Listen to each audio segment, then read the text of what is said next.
오늘 소제목은 어느 노 목사님의 고향 생각이라는 내용으로 좀 준비를 했습니다.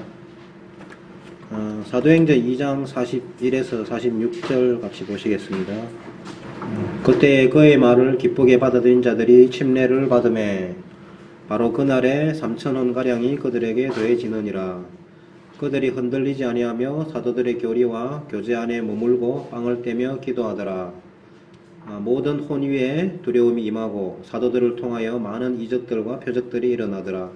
믿은 모든 사람들이 함께 지내며 모든 것을 공동으로 소유하고 자기 소유와 재산을 팔아 각 사람의 필요대로 모든 사람에게 나누어 주며 또 날마다 한 마음이 되어 성전에 거하고 집에서 집으로 돌아와 빵을 떼면서 단일한 마음으로 즐겁게 자기들의 음식을 먹고. 지금은 은퇴하신 한 노 목사님의 지나온 목회를 돌이켜보는 독백을 소개합니다. 한국에 처음에 와서 목회를 시작할 때가 벌써 21년째로 들어선다. 50대였던 나는 70대가 되었고 40대였던 성도들은 60대에 들어섰고 30대였던 성도님은 벌써 50대에 들어섰다. 아무도 나보다 더 나이가 든 사람이 있었다면 지금은 세상을 떠났거나 8, 90대일 것이다. 그리고 그때 30대였던 한 자매님은 세상을 떠났고 한 형제님도 세상을 떠났다. 얼마 후 은퇴 후 미국으로 간 내가 세상을 떠났다는 연락을 받을 날이 있을 것입니다. 인생은 안개와 같다는 진리를 다시 한번 느끼게 됩니다. 얼마나 허무한 인생인가. 그 짧은 삶도 죄의 저주 가운데 수고와 근심과 걱정 가운데 살아야 된다는 사실이 더욱더 허무하게 만듭니다. 우리가 주님을 만나기 전에는 이러한 허무한 인생을 살았습니다. 욥기서의 말씀과 같이 여인에게서 나는 사람은 사는 날이 적고 괴로움이 가득한 이러한 삶을 살고 있을 것입니다.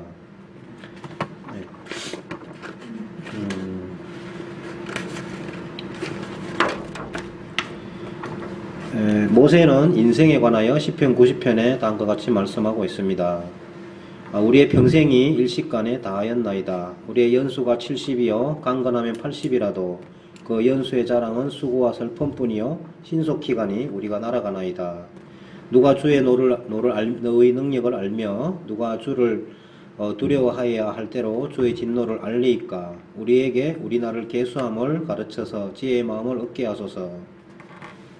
다음에 시가 유명한 시가 하나 있습니다. 이게 이제 노인에 대한 시인데 영국의 듄데 마을이라는 잉글랜드 옆에 스코틀랜드에 있는데 거기 애쉬랜드라는 병원에 노인 병동이 있습니다. 우리로 치면 요양원이죠. 한 노인이 세상을 떠나고 그의 짐을 정리하는 가운데 발견을 하였습니다. 이 시를 읽은 주위의 모든 사람들이 감동을 받고 미국 등 서방 국가의 노인병동에 요양원이나 요양병동에 이거를 배치를 했다고 합니다. 이 시는 한 개인이 여러 형제 자매 가운데 태어나 행복한 젊음을 보냈지만 시간은 순식간에 흘러가고 늙고 병들고 외롭게 노년을 보내고 떠난 인생의 무상함과 또한 하나님의 형상대로 창조함을 받은 우리 인간은 어느 누구든 존엄한 가치를 가지고 있다는 것을 다시 한번 생각하게 합니다. 제목이 나를 보십시오라는 시입니다. 이게 유튜브에도 유사한 시들이 많이 있더라고요. 나에게서 무엇을 보고 있습니까? 간호사여, 나에게서 무엇을 보십니까? 당신이 나를 볼 때 나를 이런 사람으로 생각하시지요? 별로 현명하지도 않고 까탈스럽고 눈에 초점도 별로 없고 잘 이해되지 않는 습관을 가진 이상한 늙은이, 알츠하이머 치매를 앓는 할머니 이야기입니다. 무엇을 물어도 잘 대답도 못하고 음식도 제대로 못 먹고 입가로 줄줄 흘리고 그래서 간병인 간호사가 제발 제대로 하도록 노력이라도 하세요 라고 소리를 지르는데 그런 무례한 태도에도 반응도 느낌도 없는 늙은이, 신발 한 짝 양말 한 짝 어디 둔지도 모르고 매번 찾게 만드는 늙은이, 아무런 의지도 없고 원하는 것도 없이 당신이 하라는 대로 하고 시켜줄 수밖에 없는, 그래서 그렇게 긴 하루를 살아가는 그러한 나를 보면서 당신은 나를 무엇으로 생각하시나요? 이것이 나로 나라는 존재로 보고 있나요? 만약 그렇다면 당신은 진정한 나를 보지 못하고 있습니다. 간호사님, 눈을 크게 뜨고 나를 한번 다시 봐주세요. 여기에 이렇게 꼼짝 못하고 당신이 하라는 대로 하고 제대로 하지 못하는 내가 진정 누구인지 말씀해 드릴게요. 나는 10남매를 사랑으로 양육하시는 엄마 아빠의 귀여운 딸로 태어났습니다. 우리 10남매는 서로서로 아끼며 사랑하며 행복하게 자랐습니다. 16세 때는 나는 발에 날개가 붙어 어디든지 날아다녔습니다. 나를 데리고 갈 그 왕자가 나타날 것을 꿈꾸면서 20세의 아리따운 신부였던 내 가슴은 인생의 기대와 행복으로 뛰었습니다. 죽음까지 지키기로 약속하였던 결혼 서약은 아직도 기억합니다. 25세가 된 나에게는 안전하고 행복한 집과 나의 사랑이 필요한 나 자신의 어린 자녀들이 나의 무릎에서 나의 등 뒤에서 매달려 놀고 있었습니다. 내 나이 30에 내 자녀들은 벌써 많이 자랐고 세상에 어느 것도 끊을 수 없는 부모와 자식의 성숙한 관계가 이루어졌습니다. 내 나이 40에 나의 자녀들은 어느덧 청년이 되었고 나의 둥지를 하나씩 떠나갔습니다. 그러나 나의 남편은 곁에서 내가 너무 가슴 아파하지 않도록 지켜주었습니다. 나의 나이 50에 다시 한번 내 무릎과 주위에는 손자 손녀들이 놀고 있었고 내 사랑하는 남편과 저는 다시 한번 어린아이와 노는 기쁨을 즐겼습니다. 그러나 내 나이 60에 나의 인생의 어두운 날이 찾아왔습니다. 나의 사랑하는 남편이 세상을 떠났습니다. 나는 나의 미래를 생각할 때 두려움과 공포로 떨었습니다. 내 자녀들은 이제 자신의 어린 것들을 돌보느라 눈 돌릴 틈 없이 바쁘게 살아가고 있습니다. 나에게 있었던 사랑과 행복은 이제 모두 추억으로만 남았고 세월의 잔인함은 나를 병들고 힘없고 움직일 수 없는 늙은이로 만들었습니다. 나이든 늙은이를 바보로 보이게 하는 것은 자연의 농간인 것 같습니다. 우아함과 아름다움은 다 사라지고 쪼그라진 몸은 그 활력이 다 쇠퇴했습니다. 한때 내 심장이 하트가 있던 곳은 굳은 돌멩이로 변했습니다. 그러나 간호사님, 이렇게 된 내 마음 한구석에는 아직도 때로는 어린 소녀떼가, 때로는 16세 소녀가, 때로는 30세 엄마의 마음이 그대로 거하고 있고 내 가슴이 부풀어 오르곤 합니다. 이제 나는 지나간 모든 날들의 즐거움과 고통들을 추억하며 그 추억 속에서 지나간 날들을 다시 살아갑니다. 너무나 빠르게 지나간 날들, 그러나 어느 것도 영원할 수 없다는 엄중한 사실을 받아들입니다. 그래서 간호사여, 눈을 다시 뜨고 쪼그라들고 흉측하게 된 나를 보지 말고 가까이 와서 내 안에 내가 진정 누군가를 다시 한번 봐주세요. 이 글이 진짜 요양병동 유명하게 붙여진 시로 간호사들과 또 늘 치매 노인들 상대하고 그냥 일상적으로 업무적으로 이제 돌보는 간병인들 간호사들한테 이제 다시 한번 돌아보는, 내가 대하는 노인이 정말 한때는 왕년에 다 젊은 소시적이 잘 나갔던 사람들이고 할머니들도 다 처녀 때는 이쁘고 누군가의 엄마였던 그 진정한 사람이었다는 것을 다시 생각하게 하는 시였습니다. 이 글은 쏜살같이 지나가는 인생을 잘 그린 그림과 같습니다. 이사야 40장 6절 8절에 모든 육체는 풀이요 그 모든 아름다움은 들의 꽃 같으니 풀은 마르고 꽃은 시드나 우리 하느님의 말씀은 영영이 서리라. 네. 중간에 이런 길을 소개한 것처럼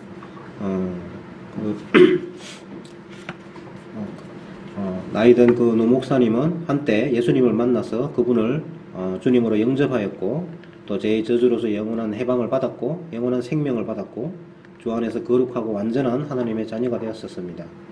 그리고 주께서 특별한 임무를 주셨습니다. 그래서 우리들은 세상을 허무하게 살아가는 것이 아니라 목적을 가지고 주님께서 맡겨주신 이러한 이 땅에서의 임무, 가정과 교회와 사회에서 빛과 소금이 되는 그러한 역할을 가지고 살아가라는 그러한 임무를 주신 것입니다. 우리가 새 몸을 가지고 주님을 공중에서 만날 새로 복된 소망을 가지고 누구나 우리 믿는 사람들은 살아가고 있습니다. 우리는 그분의 은혜 가운데 구원을 받았습니다.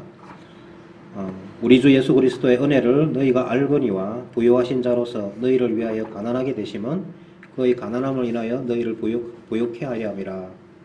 그분은 정말 어느 정도 가난해지셨는가? 저가 모든 사람을 대신하여 죽으심은 산자들로 하여금 다시는 저희 자신을 위해 살지 않고 오직 저희를 위해 대신 죽었다가 다시 사신 자를 위해 살게 하려 함이라. 이와 같이 큰 은혜 가운데 구원받은 우리들은 우리 육신이 원하는 대로 사는 것이 아니라 그분을 위해서 덕주님께서 우리에게 맡겨주신 그러한 소임을 이 땅 가운데 나그네 된 세상 가운데서 열심히 수행하며 살아야 한 본분을 받았습니다. 노 목사님은 회상합니다. 나는 내가 태어난 평양과 어머니께서 자주 해주시던 평양 음식들을 즐길 수 있는 순수한 평양 식당을 늘 고대합니다. 평양 음식 전문점에 가면 온고기 국물에 마른 시원한 냉면에 평양냉면 말하는 이야기입니다. 계란과 소고기 몇 가지 채소를 큼지막하게 썰어서 넣은 냉면, 그리고 돼지의 삼겹살 부분을 삶아서 두껍게 큼지막하게 썰어 놓은 돼지고기에 초간장, 껍데기 부분에 털이 조금 보이는 평양식 수육, 녹두와 돼지고기 채소들과 섞어서 부쳐놓은 큼지막한 녹두지짐, 고기 반 채소 반에 속이 꽉 채워진 왕만두. 점심시간이 다가옵니다.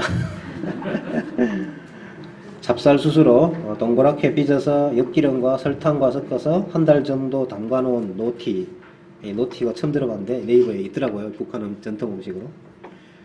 내가 개인적으로 좋아하던 고소한 고물에 구수한 수수떡 등 평양이나 평안도 출신들은 가서 음식을 먹으면 고향 맛을 즐길 수 있는 정이 가득하고 사랑이 가득한 내가 자라난 집의 맛을 볼 수 있는 그런 어머니의 사랑과 품을 연상케 하는 그곳을 언제나 동경합니다. 여기 등장하시는 노 목사님은 대충 짐작하시겠죠? 네, 이북 출신으로 미국에 건너가서 보수 침례교파에서 한국 사역에 이제 소명을 나이 늦게 소명을 가지고 이 한국에 오셨어요. 그래 여기 30년 전에 수성구부터 대구에서 시작해서 목회하셨고 북부로 옮겼다가 지금은 은퇴하여 미국에 계신 황준혜 목사님입니다. 샘물교회 모태가 되었었습니다. 이북 출신이라 그런지 과거 소시적 고향 음식이 전부 이제 이북 음식을 회상하시고 있습니다. 형제자매님들은 자라난 고향과 정과 사랑이 가득하였던 자라난 집을 연상해 해주는 음식이 있습니까? 몸이 편치 않을 때면 특별히 어머니께서 해주시던 음식, 허기를 때우라고 주시던 고구마, 옥수수 등 추억으로 가득한 음식을 가지고 있습니까? 없이 살던 그 시절에 그 세대의 지체들은 기억하실 겁니다. 하율이는 잘 모르겠지.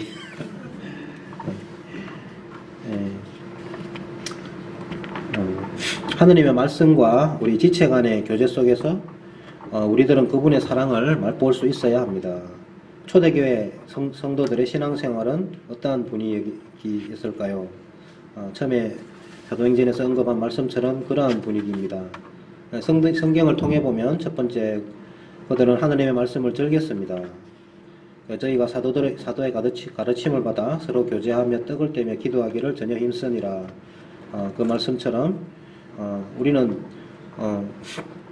연약하고 혼란에 빠지기 쉬운 육신을 가지고 있습니다. 우리의 마음을 안정하고 또 올바른 방향으로 주님의 인도하시는 곳으로 살아가기까지에는 명백하게 들려주는 하나님의 말씀이 항상 필요합니다.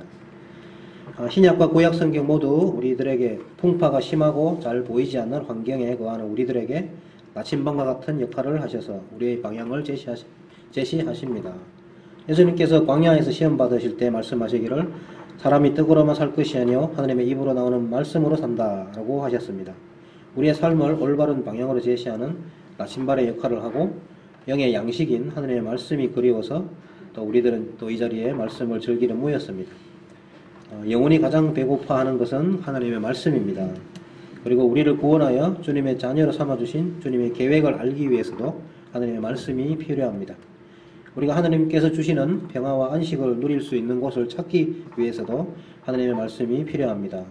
그래서 우리의 거듭난 영혼은 하나님의 말씀을 원하며 하나님의 인도하심과 자비하심과 어두운 세상에서 내 영혼의 빛을 찾기 위해서도 하나님의 말씀이 필요합니다. 거듭난 영혼은 항상 하나님의 말씀을 갈구합니다. 그래서 신자들은 모여서 사도들의 말씀에 전념했습니다. 그 초대교회 시대에. 두 번째로 그들은 모여서 서로 교제했습니다. 형제자매들이 모여서 떡을 떼며 교제를 즐겼습니다.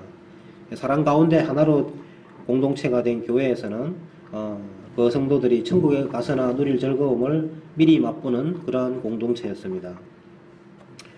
저희도 코로나로 인해 2년간 제대로 교회에서 식사 교제도 못하고 대면도 잘 못했던 시기가 있었지만 이제 다시 우리들은 모여서 주님과 같이 다스릴 그런 하나님의 나라를 그리면서 이곳에 예배를 드리고 있습니다.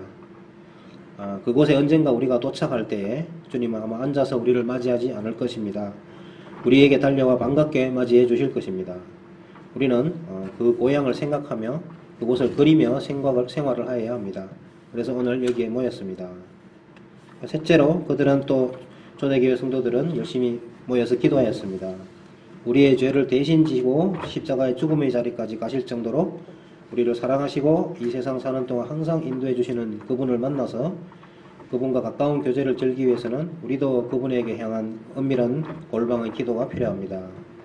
우리는 은밀한 기도 가운데 우리의 필요를 진지하게 다 고할 수가 있습니다.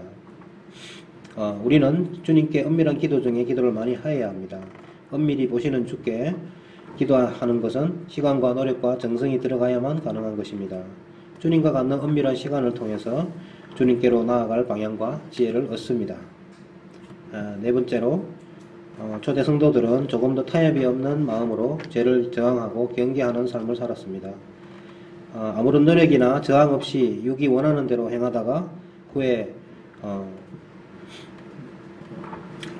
불 가운데 겨우 구원받는 것처럼 그러한 애통하고 자백하는 것을 하는 고해를 할 것이 아니라 우리가 진심으로 죄를 미워하고 육신에게 지는 그러한 삶을 혐오하고 최대한 노력을 하는 마음으로 우리가 주님께 앞에서 항상 애통하고 상한 마음으로 우리가 약한 존재고 오히려 주님께 나를 내어드리는 그런 상한 마음을 가져야 되겠습니다.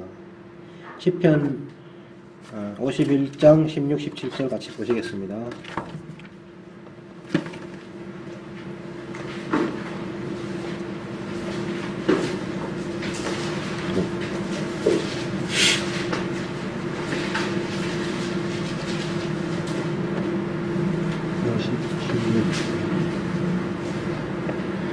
주께서는 희생물을 원치 아니하시니 그렇지 아니하면 내가 그것을 드렸으리이다.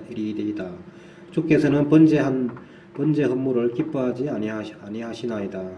하나님께서 구하시는 희생물은 상한 영이라. 오 하나님이여 상하고 통회하는 마음을 주께서 멸시하지 아니하시리이다. 주님께서는 상한 심령을 구하고 상하고 통회하는 마음을 귀중히 여기신다고 하십니다. 그래서 우리는 항상 주님 앞에 하나님 앞에 언제나 상하고 애통하는 마음으로 겸손히 나가야 되겠습니다. 영화의 한 장면, 판타지 같은 상황을 한번 그려봅시다. 고향을 오랜 기간 떠났던 사람은 언제가 될지는 모르지만 언젠가는 늘 그리던 고향에 와서 즐기던 음식을 먹으려 식당에 찾아 들어갈 때가 있을 것입니다. 메뉴판을 보고 있는데 무엇을 주문하겠냐? 종업원이 묻습니다. 묵거리며 시간을 끌고 있는데 그는 여유있게 기다립니다. 그래서 값이 제일 만만한 돼지갈비 2인분을 주문했습니다. 요즘은 만만하지 않던데요. 그런데 그는 특별 음식을 제의합니다. 얼떨결에 그것을 주문하겠다고 합니다. 녹두지짐 한 접시, 꽁고기 육수에 마른 냉면 한 그릇, 고기와 채소가 반반인 속으로 꽉 채워진 왕만두 한 접시, 돼지고기 삼겹살 부분을 푹 삶은 털이 드문드문 나있고 두껍게 싼 수육 한 접시, 그리고 디저트로 노티 한 종기와 보너스로 고소한 팥고물에 구수한 수수떡까지 한 상 차려 나옵니다. 다 북한 음식이네요. 그리고 값이 너무 비쌀 것 같아서 메뉴를 보니 값이 있어야 할 난에 값이 적혀있지 않습니다. 초조하고 걱정이 시작됩니다. 도대체 얼마나 비싸면 값도 적어놓지 않았을까? 내 월급 한 달치 봉급을 다 해도 안 될 것 같네. 내가 초조해하는 모습을 보시고 주방장이 나와서 웃음을 지으며 Welcome home, my son. 마음껏 먹고 마셔라. 고향에 온 것을 환영한다. 네 집에 왔으니 마음껏 먹고 즐겨라. 전국의 환타지를 먹는 것으로 식당에 비유를 했습니다. 계시록 21장 1에서 7절을 같이 보시겠습니다.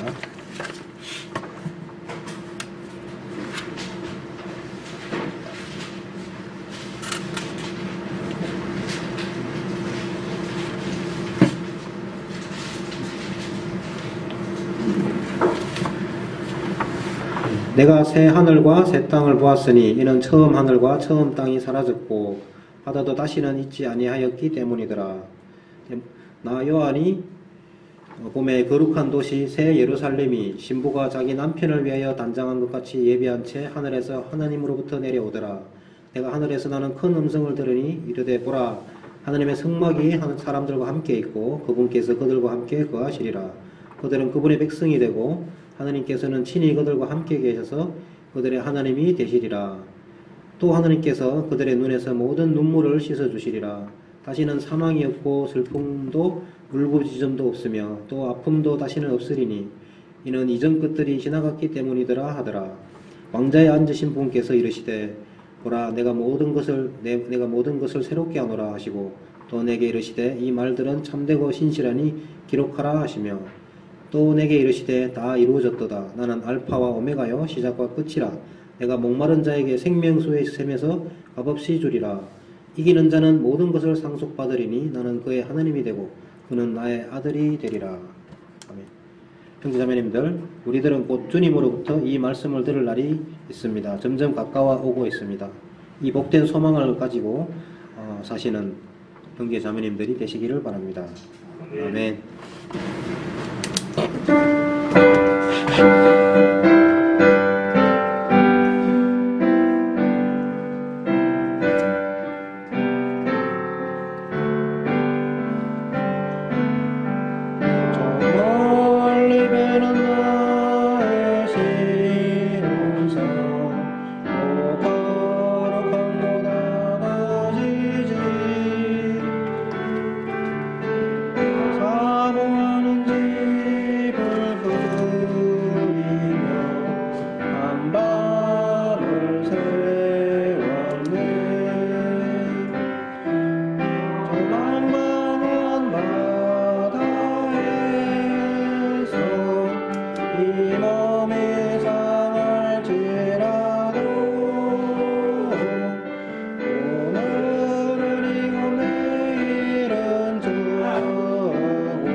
기도하고 제가 기도하고 드리겠습니다.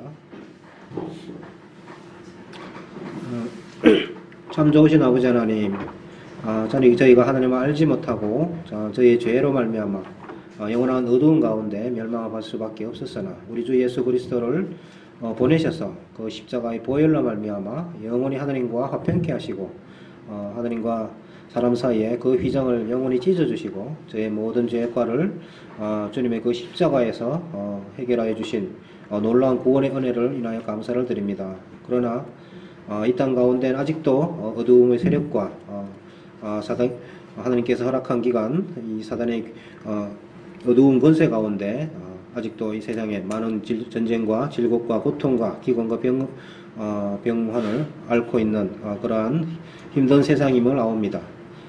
저희가 비록 하나님의 자녀로 거듭나고 태어났으나 참 이 나그네 된 이 세상의 이 땅 가운데서 주님께서 빛과 소금으로 하나님을 알지 못하고 흑암 가운데 있는 수많은 영혼들에게 그들에게 하나님의 빛을 비추는 그러한 복음의 전달자로 또 사역자로 함께 하나님의 일에 동행하고 또 하나님의 나라에 함께 참여하는 그러한 귀한 소임을 주심을 아옵니다. 저희가 육신에 져서 주님 앞에서 실망케 하는 모습을 보이는 것이 아니라 하나님의 말씀과 그 믿음으로 무장하여 사단에게 의의 방패로 말씀의 검으로 담대히 나아가는 그러한 승리의 삶을 살아갈 수 있도록 주님께서 저희의 팔을 굳건히 붙들어 주시고 힘을 다하여 주시옵소서. 끝까지 주님 앞에 서기까지 저희와 동행하여 주셔서 저희가 참 잘하였다 참된 종으로 칭찬받는 그러한 날이 오기를 원합니다. 하나님께서 저희를 불러주시기까지 이 땅 가운데서 하나님의 그러한 진정한 자녀로 그리스도의 군사로 이를 살아갈 수 있도록 함께해 주시옵소서. 연약한 지체들을 기억하여 주시고 그들의 필요를 하나님께서 채워주셔서 모든 것들이 합력하여 선을 이룰 수 있도록 인도해 주시옵소서. 모든 것 예수님 이름으로 기도합니다. 아멘.